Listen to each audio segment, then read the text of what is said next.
Hai, apa kabar? Nama saya adalah Nico Omerion Kere, VP Research and Analysis di PT Valbury Asia Futures. Welcome to Platon Market Update. Hari ini saya ingin menyampaikan laporan research terbaru kami mengenai Is Gold Going to Spike Up in the Second Half of 2015? Di mana kita akan melihat bersama-sama apakah harga emas akan melonjak di semester kedua tahun ini. Oke, pekan ini saya ingin membahas topik favorit saya yaitu emas, di mana saya melihat peluang yang cukup bagus untuk naik harganya di semester kedua yang mendatang. Nah, untuk set the stage, untuk menggambarkan kondisi market pada saat ini, saya rasa James Turk membuat suatu kutipan yang bagus sekali yang mengatakan bahwa setelah di bulan Maret kita dua kali uji coba level 1225, lalu kita juga kembali menguji coba level tersebut pada bulan April dua kali. Sekali lagi, bulan Mei ini kita kembali menguji coba, kemarin bahkan melebihi level tersebut, tetapi turun lagi di bawahnya. Nah, itu sebetulnya mengindikasikan bahwa level ini dalam jangka pendek sekali akan menjadi penting sekali gitu, menjadi strong resistance. Namun itu juga biasa kalau kita melihat sebetulnya back and filling itu biasa terjadi kalau misalnya kita mendekati level yang sangat penting seperti ini gitu. Dan jangan lupa juga emas sebetulnya sudah naik 7% dalam 2 bulan terakhir ini. Yaitu dia naik dari level 1142 yang tercapai di bulan Maret ke sekitar 1230-an kemarin. Jadi wajar saja kalau sedikit berkonsolidasi pada saat ini, jadi saya rasa belum terlalu menjadi alasan untuk panik pada saat ini juga. Nah, saya ingin melihat bersama-sama beberapa katalis yang dapat mendongkrak harga emas dalam beberapa pekan ke depannya. Nah, yang pertama jelas itu masalah geopolitis yang belum hilang juga sama sekali, dan tadi pun juga saya melihat di CNBC bahwa Yunani mengungkapkan bahwa mereka sebetulnya tidak memiliki dana tunai untuk melunasi utangnya terhadap IMF. Kalau kita melihat misalnya cicilan pertama yang ada nanti di bulan Juni adalah tanggal 5 di mana mereka harus melunasi jumlah yang sebesar 310 juta euro. Nah, kalau sekarang aja mereka tidak punya uang, bahkan mungkin akhir bulan ini untuk membayar misalnya gaji pegawai pemerintah dan juga pensiunan, kalau tidak ada uang untuk itu saja, apalagi untuk melunasi utangnya. So, that means kalau mereka misalnya tidak bisa melunasi utangnya pada bulan mendatangnya, berarti mereka akan menjadi bangkrut. Nah, kita melihat juga tidak hanya pada tanggal 5 mereka harus melunasi utangnya, tetapi ada juga pada tanggal 12, tanggal 19, dan juga sebelumnya pada tanggal 16. Jumlahnya juga cukup besar ya. So, kita melihat kalau mereka tidak bisa membuat cash flow reform deal sebelum tanggal 5 boleh dikatakan ya, mereka tidak akan bisa membayarnya. Dan kemarin juga lucu sekali kalau kita melihat misalnya pelunasan kemarin pada tanggal 12 Mei yang sudah saya ungkapkan dalam video komentari sebelumnya. Sebelumnya mereka pinjam uang dari IMF untuk membayar utangnya dari IMF. So ini ibaratnya kalau kita melihat orang gitu, itu ibaratnya menggunakan kartu kredit untuk melunasi KPR. So ini jalan buntu dengan kata lain, di mana kalau mereka benar-benar menjadi bangkrut dan kembali menggunakan drachma, ini akan merupakan suatu event yang menimbulkan ketidakpastian dan ketidakstabilan di seluruh pasar dunia. So ini perlu diperhatikan dengan seksama menurut saya gitu, apa yang akan terjadi dalam beberapa hari ke depannya. Nah ini juga stock market sebetulnya kalau kita melihat mereka sudah naik 6 tahun berturut-turut, dan bahkan juga 9 kuartal terakhir ini mereka naik terus menerus ya. Nah oleh karena itu juga nothing goes up in a straight line, artinya tidak ada sesuatu yang naik dalam garis yang lurus. Oleh karena itu juga mungkin saja tahun ini terjadi koreksi. Mengingat juga kalau kita melihat siklus 7 tahunan, setiap 7 tahun terjadi koreksi. Misalnya kita melihat ke belakang 2008 terjadi koreksi besar. 2001 terjadi koreksi besar. 1994 juga 1987, 1980, dan seterusnya. Kalau kita melihat ke belakang, setiap 7 tahun terjadi koreksi yang cukup besar. Kalau Anda misalnya mau ketik di Google Shemitah, nah ada bukunya juga mengenai itu yang menjelaskan dengan lebih detail lagi apa itu the 7-year cycle dan apa pengaruhnya ke pasar. Nah kalau kita melihat juga ini sangat menarik, setiap kali terjadi koreksi yang digambarkan dengan batang biru di sini di stock market, justru emas itu bertahan dan malahan naik gitu. So, kalau misalnya terjadi koreksi yang besar-besaran di stock market, tidak perlu dikhawatirkan karena justru itu biasanya bagus untuk emas. Ceteris paribus tentunya. Dan saya pikir juga kalau misalnya terjadi koreksi besar di stock market, mungkin saja The Fed akan memutuskan untuk kembali melonggarkan kebijakan moneter di mana mereka akan makin mencetak uang dalam bentuk QE4. Jadi itu sesuatu juga yang perlu diperhatikan stock marketnya. Nah ini juga tentunya kita melihat pertumbuhan perekonomian di Amerika Serikat sangat menarik belakangan ini, di mana ada kemungkinan akan terjadi resesi dalam semester pertama ini. Percaya tidak percaya, banyak orang akhir tahun yang lalu memikirkan bahwa ekonomi di Amerika Serikat akan bagus sekali tahun ini, tapi ternyata tidak demikian ya, di mana kita melihat kuartal pertama pertumbuhannya hanya sekedar 0,2% dan melihat hari Jumat minggu ini akan ada revisi untuk GDP kuartal pertama di mana estimasi dari Reuters mengatakan justru akan negatif atau sebesar minus 0,7%. Lalu kita melihat juga kuartal kedua ini forecast-nya pada saat ini yang kita bicara mengatakan pertumbuhannya juga akan sangat rendah yaitu hanya 0,7%.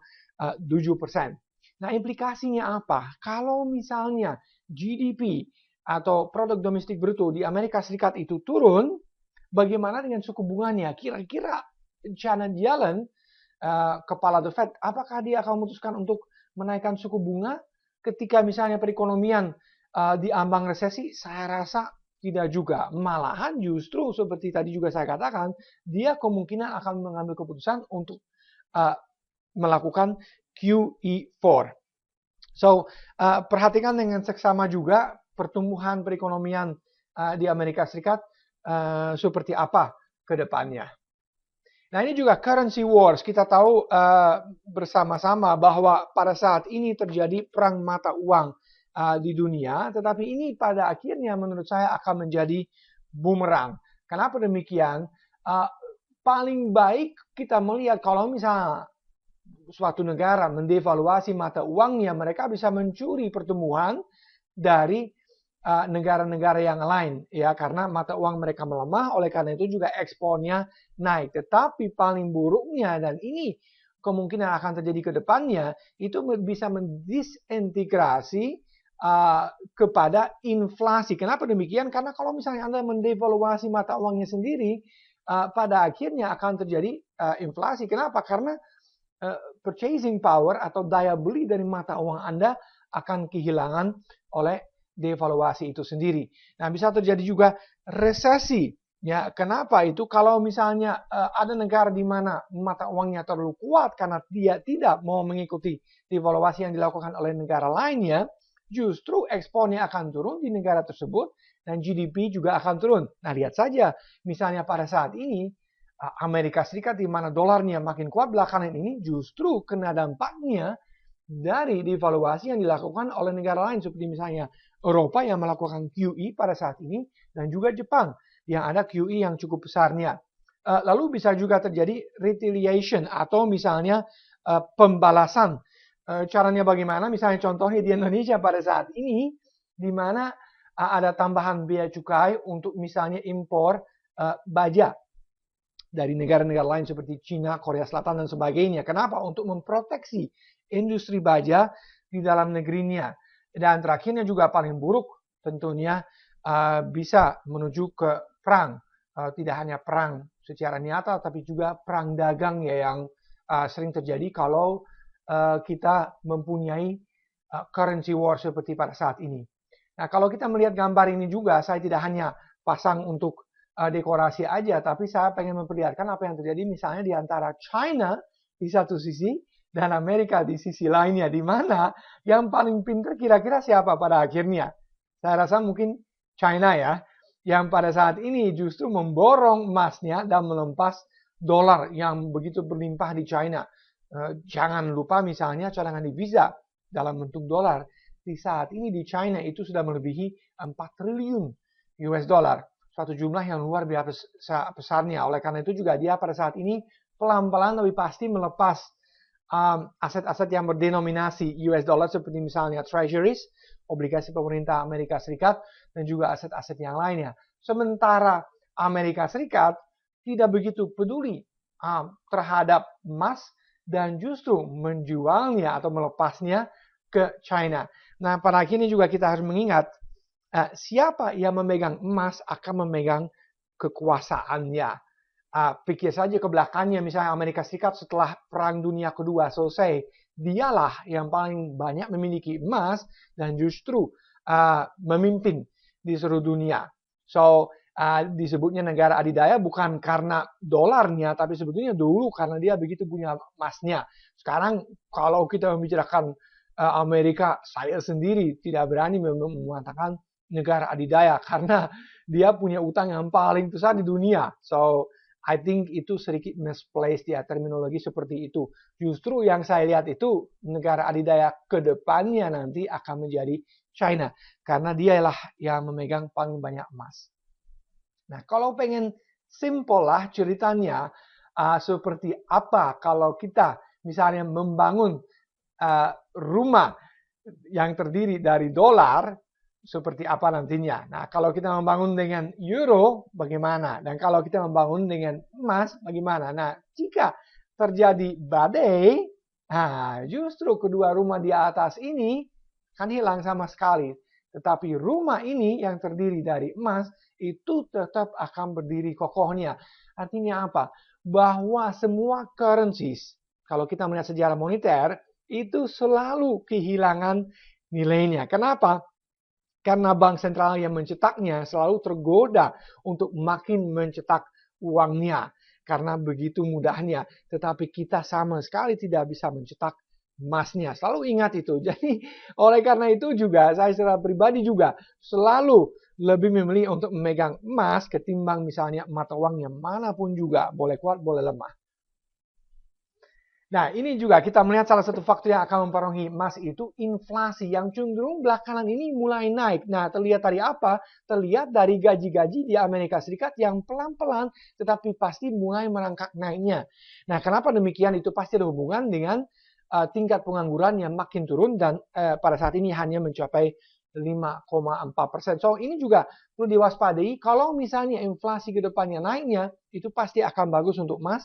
Karena jangan lupa, emas atau gold is a very good inflation hedge atau bisa mengamankan dana kita terhadap inflasi kalau kita memegang emas ketimbang misalnya mata uang yang lain yang selalu dari tahun ke tahun kehilangan daya belinya karena justru itu tergerogoti inflasi. Nah, ini juga suatu tanda yang mengatakan bahwa mungkin, belum tentu, tapi mungkin inflasi ke depannya akan naik. Karena apa? Karena dana yang mengalir kepada reksadana yang memproteksi dana investor itu terhadap inflasi itu mencapai record high pada saat ini. So, ada sebagian pelaku pasar yang mulai cemas terhadap inflasi yang bisa timbul ke depannya. Oleh karena itu juga mereka mencari aman di funds atau reksadana yang justru memproteksi investor terhadap inflasi. Nah, saya pikir jangan-jangan investor seperti ini melihat sesuatu yang saya juga sudah lama memperkirakan dan lama melihatnya, yaitu jangan-jangan ke depannya akan terjadi makin banyak QE di seluruh dunia. Kita melihat Jepang yang menjalankan pada saat ini, juga Eropa, tetapi pada akhirnya juga saya pikir kalau misalnya pertumbuhan ekonomi di Amerika Serikat turun, inflasi juga tidak naik sesuai dengan harapan karena kita melihat juga inflasi sebetulnya pada saat ini masih relatif rendah walaupun mulai sedikit naik. Nah, jangan-jangan ada QE ditambah lagi dengan stimulus fiskal. Karena ada suara-suara yang mengatakan kita sebetulnya infrastruktur di Amerika Serikat sudah sangat-sangat jelek, bisa roboh setiap saat, itu pipa-pipa air, juga jembatan-jembatan dan sebagainya.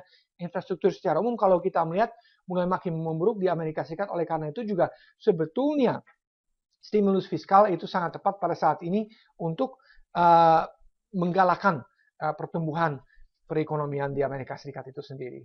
Nah, kalau kita melihat juga ini salah satu faktor yang perlu diwaspadai, yaitu US dollar reversal. Kita melihat setelah naik sekitar 25% US dollar indeksnya terhadap mata uang utama yang lainnya, ternyata setelah membentuk double top dia turun di bawah MA50. Memang masih di atas MA200 harga rata-rata dalam jangka panjangnya, tetapi sudah di bawah harga rata-rata dalam jangka menengah.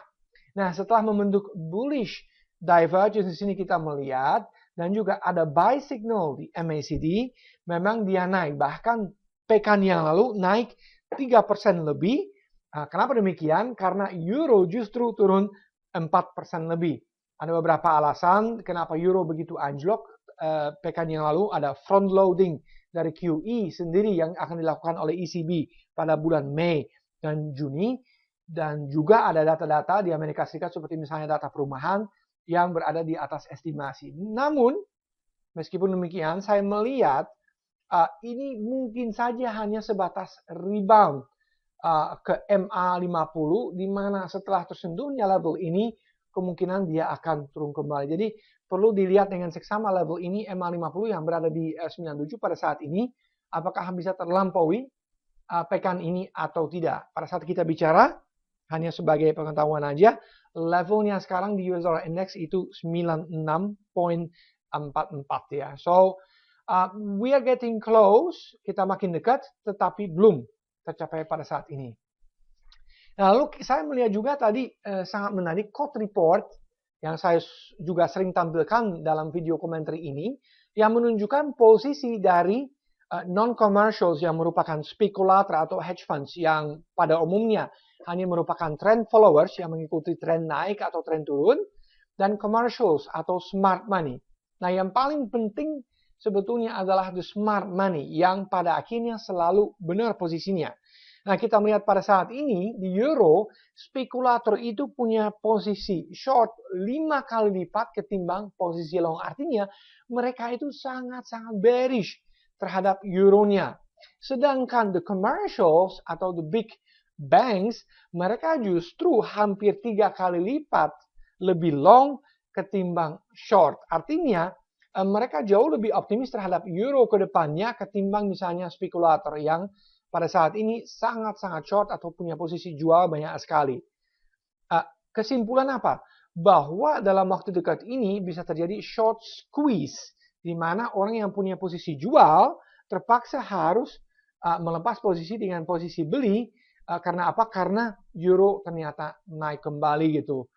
So, ini juga sangat menarik menurut saya. Perhatikanlah, banyak orang pesimis terhadap euro, saya sendiri tidak. Kenapa demikian? Karena quote reportnya justru terlalu short ya pada saat ini di kategori spekulator. Nah, ini juga ungkapan dari Bill Fleckenstein, Presiden of Fleckenstein Capital. Dia menggambarkan situasi pada saat ini dengan baik sekali. Dia mengatakan the ECB doesn't like the euro at $1.15 and the Fed doesn't like it at 1.05. That's true. Kenapa? Tidak ada yang mau punya currency yang kuat. Kita melihat saja di Amerika Serikat belakangan ini dengan dolar yang begitu kuat, ekspornya turun, GDP-nya turun.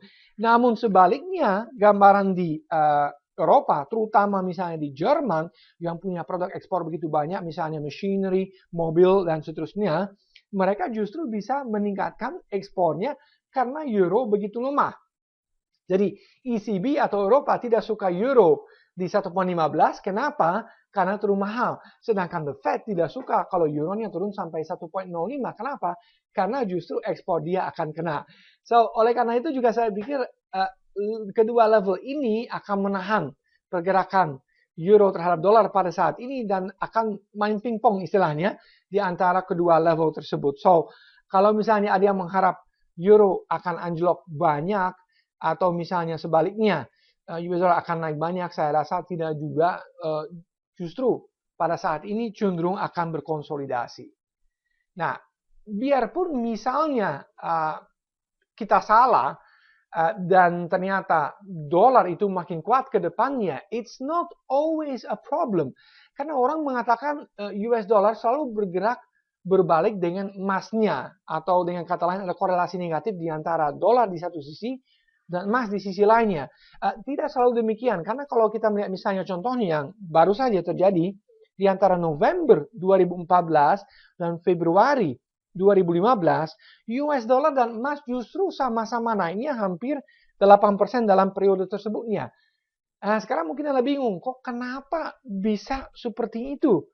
Nah, karena US dollar pada akhirnya jangan lupa hanya merupakan salah satu faktor yang mempengaruhi pergerakan harga emasnya. Jadi masih ada banyak faktor yang lain yang tadi saya sebut di slide-slide sebelumnya yang juga ikut mempengaruhi pergerakan harga emas. So, jangan hanya terpatok kepada pergerakan US dollar, karena itu justru akan menyesatkan Anda ya nanti dalam analisa.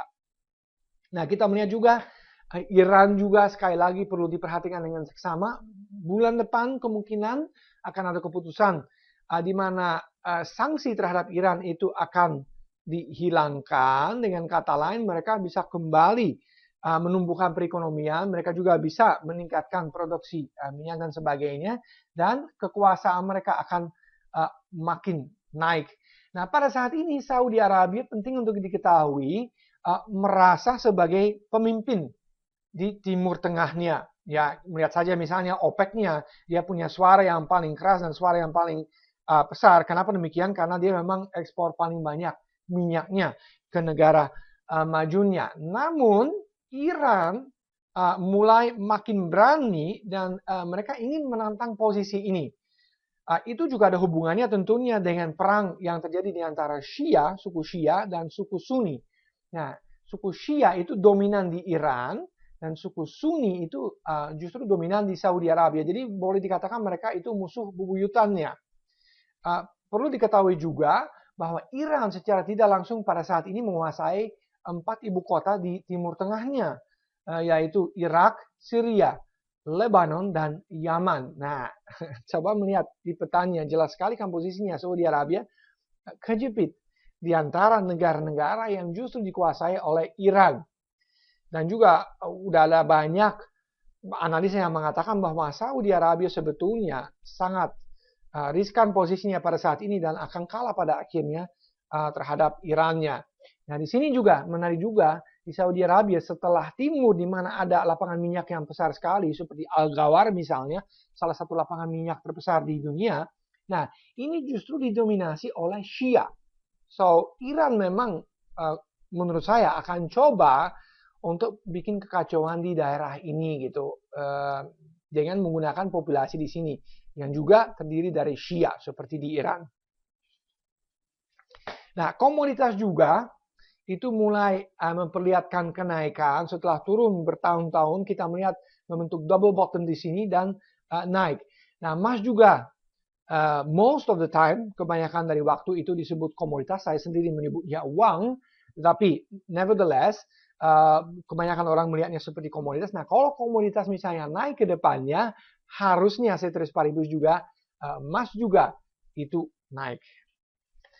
Nah, masalah utang juga merupakan salah satu sebab kenapa saya pikir emas itu akan melonjak naiknya. Kenapa? Karena kalau misalnya suatu pemerintah itu punya utang besar, dia punya insentif yang besar sekali untuk mendevaluasi mata uangnya. Kenapa demikian? Karena kalau Anda punya utang besar, misalnya daya beli dari uang Anda turun, Anda bisa membayar kembali dengan dolar yang lebih murah terhadap orang yang punya utang Anda seperti misalnya seperti misalnya China.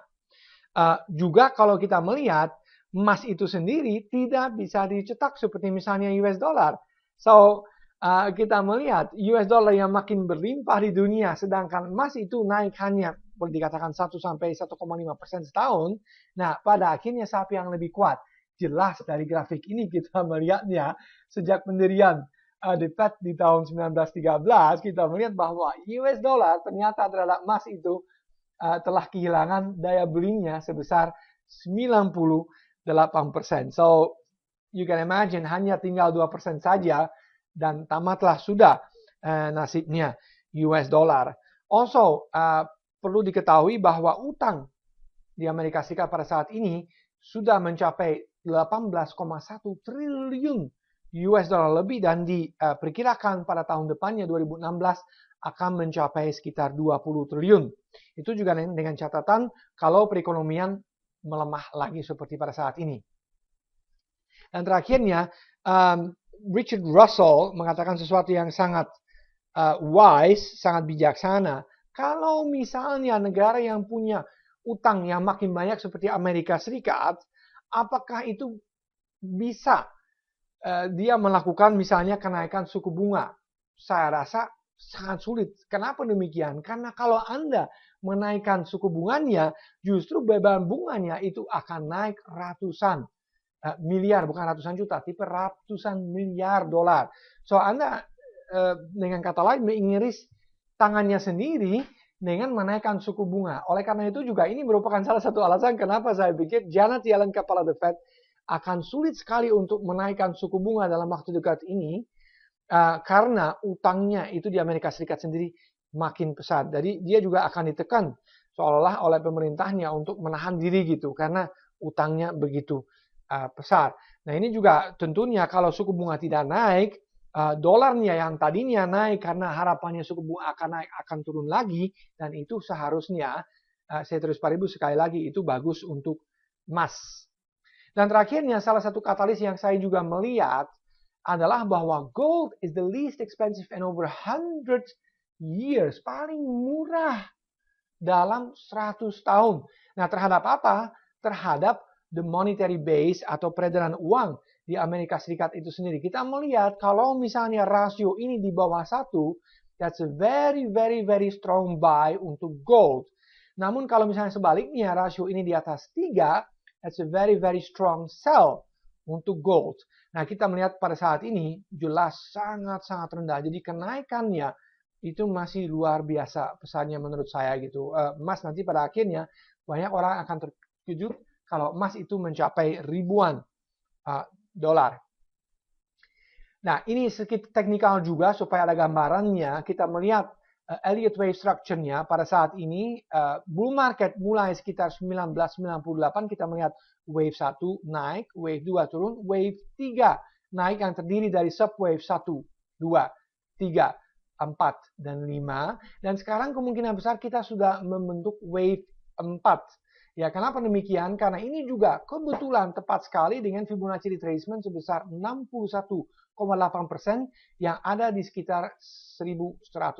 Nah, low-nya yang terbentuk akhir tahun yang lalu adalah di 1131 atau hampir sama. Ya, so boleh dikatakan bahwa jika misalnya koreksi ini selesai, kita akan melanjutkannya dengan wave 5 naik yang juga akan terdiri dari 1, 2, 3, 4, 5 dan nanti akan mencapai ribuan dolar. Cukup menarik juga di bawah ini ada RSI dan ini signal yang very, very strong menurut saya karena ini kita membicarakan monthly chart atau chart bulanannya. Kita melihat menunjukkan bullish divergence. Artinya kalau ada bullish divergence di mana indikator RSI dalam hal ini naik dan harga masih turun, harga pada akhirnya akan mengikuti indikatornya. So, perhatikan itu dengan seksama juga. Nah, ini terbukti juga karena di antara wave 3 dan wave 5 sebelumnya terjadi justru sebaliknya, di mana ada bearish divergence yang saya tidak indikasikan di chart ini. Tetapi Anda bisa melihat kan. So, ini sudah waktunya menurut saya untuk emas itu naik dan downside-nya kalau kita melihat di chart ini sudah sangat-sangat terbatas. Nah ini juga kalau kita melihat misalnya monthly chart, sekali lagi kita melihat di MACD juga ada buy signal dan ini buy signal yang pertama sejak 2009. Jadi ini juga sangat signifikan. Buy signal ini sebagai catatan terbentuk bulan Februari yang lalu. Jadi saya rasa juga ini suatu tanda juga secara teknikal bahwa harga emas itu akan mulai cenderung naik timbang turun. Nah, kita melihat dalam jangka pendek ini juga level yang mana yang paling penting. Nah, di sini terbentuk semacam resistance sejak tahun 2013 yang sekarang berada di sekitar 1250. Jadi ini perhatikan level ini sangat-sangat penting. Perlu dilampaui terlebih dahulu sebelum kita boleh mengatakan ya emas itu akan cenderung bullish ke depannya. Lalu level kedua yang penting juga adalah high-nya yang terbentuk di bulan Februari yang lalu di sekitar 1307. Nah kalau level ini lewat karena ini merupakan previous high, emas akan benar-benar sangat-sangat bullish. Kemarin juga dalam video komentar yang lalu saya mengatakan kalau level ini lewat targetnya adalah 1473. So, perhatikan dua level ini 1250 dan juga 1307 ya.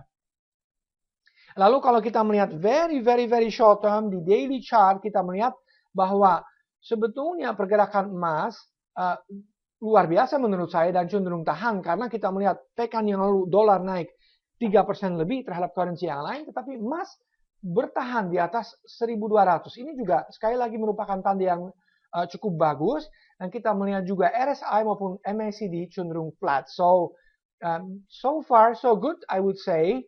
Tapi tentunya masih banyak pekerjaan yang perlu dilakukan ke depannya di mana level 1250 dan 1307 sekali lagi perlu dilampaui terlebih dahulu ya. Ini juga kalau kita melihat sentimen wise, sentimen meskipun tidak sangat-sangat pesimis tetapi masih cenderung pesimis pada saat ini juga merupakan indikator yang sangat bagus di mana kalau kebanyakan orang pesimis justru kalau harga naik nanti mereka akan mengurangi posisi jualnya dan mendrive harganya itu naik. Lalu kalau kita misalnya melihat aset-aset yang dialokasikan terhadap emas itu justru pelaku pasarnya sangat-sangat pesimis, bahkan sepesimis pada awal bull market emas ini. So kita juga melihat bahwa secara umum sentimen di pasar emas itu masih relatif pesimis, oleh karena itu juga kita seharusnya sebaliknya menjadi optimis dan melihat peluang di pasar emasnya. Lalu kita melihat juga, ini juga sebetulnya suatu tanda bahwa pasar emas tidak begitu jelek pada saat ini, di mana bull market di emas sudah mulai kembali di dalam euro dan yen. US dollar memang masih agak berat, masih tertahan di bawah resistance 1250, tetapi kalau kita melihat misalnya di euro, harga sudah berada di atas resistance zone di sini pada saat ini. Juga dalam yen kita melihat resistance di sini di bawah sudah terlampaui dan bertahan harganya di atas ini. So, bull market in gold, yes, kalau kita membicarakan euro dan yen, tetapi belum kalau kita membicarakan US dollar. Nah, kalau Anda misalnya mempertanyakan target yang pertama, kalau kita misalnya kembali naik, nah kita bisa melihat di logarithmic chart. Logarithmic chart itu artinya kita melihat kenaikan secara prosentual dan bukan nominalnya. Jadi kenaikan dari 100 ke 200 sama dengan kenaikan dari 200 sampai 400, yaitu 100%. Nah, menurut Ron Rosen yang membuat chart ini atau grafik ini, dia merupakan veteran yang sudah 60 tahun mengikuti perkembangan di pasar emasnya. Dia mengatakan kalau kita melihat logarithmic chart, target yang wajar adalah 4.700 atau di antara 4.500 sampai 5.000. Target saya secara pribadi dalam 5 tahun ke depannya bahkan adalah 5 sampai 8.000 US dollar. Mungkin sekarang Anda tidak bisa percaya, tetapi nanti kalau misalnya pelan-pelan terjadi pasti uptrendnya mulai kembali, makin banyak orang akan masuki dana ke pasar emas. Nah, terakhirnya ini dari video komentar pekan ini kita melihat bahwa fenomena yang sama terjadi sekarang di bull market ini seperti bull market sebelumnya di pasar emas tahun 1970 sampai 1980. Di mana setiap bull market, entah itu emas, saham, bahkan pasar cabai misalnya dan sebagainya, itu selalu terjadi dalam 3 tahap di mana stealth phase merupakan fase di mana smart money atau uang pintar melihat aset ini sangat-sangat undervalue dan mereka mulai masuk pelan-pelan secara diam. Lalu ada awareness phase di mana hedge funds dan institutional investors atau investor institusi dengan dana yang besar seperti dana pensiun, juga asuransi dan sebagainya, mereka itu mulai sadar, aware bahwa ada masalah di sistem moneter dan mereka itu mulai masuk ke pasar emasnya. Tetapi setelah itu kita masuk ke mania phase atau boleh disebutnya fase gila di mana benar-benar meroket harga emasnya. Dan kita melihat misalnya sebelumnya di bull market 1970-an terjadi sell off di sini. Di antara tahun 1974 harga emas turun dari 200 sampai sekitar 100 atau boleh dikatakan 50%, di mana terjadi bear trap atau perangkap untuk bear. Kenapa demikian? Karena bear itu yang punya posisi jual, kalau selama harganya turun dia senang. Tetapi kalau misalnya pada akhirnya dia kembali menangkap naik, dia terperangkap dan harus cut loss-nya. Nah, kalau makin banyak orang cut loss, tentunya ini harganya akan naik dengan cepat ya. Dan kita melihat sekarang, tahun 2001 sampai 2020 diperkirakan harga emas masih akan naik. Nah, sekarang juga terjadi bear trap, di mana sekarang kebanyakan pelaku pasar pesimis dan punya posisi jual. Namun nanti kalau kita masuk mania phase, itu tentunya mereka akan terjebak di sini dan harus menutupi posisi karena harga emas naik cepat sekali. So, perhatikan justru mania phase ini, selalu ingat di dalam benak Anda bahwa sebetulnya pasar emas kita belum melihat apa-apa dan kita masih akan naik banyak sekali. So, kesimpulan dari presentasi ini yang kembali sudah terlalu panjang, ya. Saya merasa bahwa kita ini akan membentuk sekarang a lengthy bottoming process, artinya kita akan membentuk dasar yang cukup panjang di pasar emas, di mana kita tidak akan naik melonjak, tetapi naik pelan-pelan dan bottomnya akan makin tinggi. Seperti kita sekarang melihat bottomnya tadinya di sekitar 1140, lalu kita naik ke sekitar 1170-80, lalu sekarang kita naik sedikit lagi sampai 1200. So, dengan kata lain, downside is very limited for now. Ya, meskipun masih tetap bisa terjadi koreksi, ya kita selalu harus objektif. Namun kita melihat juga bahwa bull market kembali telah dimulai kelihatannya di pasar emas. Jadi kita sebetulnya boleh cukup optimis ya, beberapa bulan bahkan tahun ke depannya. Jadi untuk merangkum kembali, saya punya kabar yang cukup mengembirakan untuk misalnya pelaku pasar di pasar emas. Kenapa demikian? Karena kita tadi melihat bersama-sama bahwa downside sebetulnya di pasar emas sudah cukup terbatas, di mana ruang koreksi sudah limited pada saat ini, namun kenaikannya bisa cukup besarnya.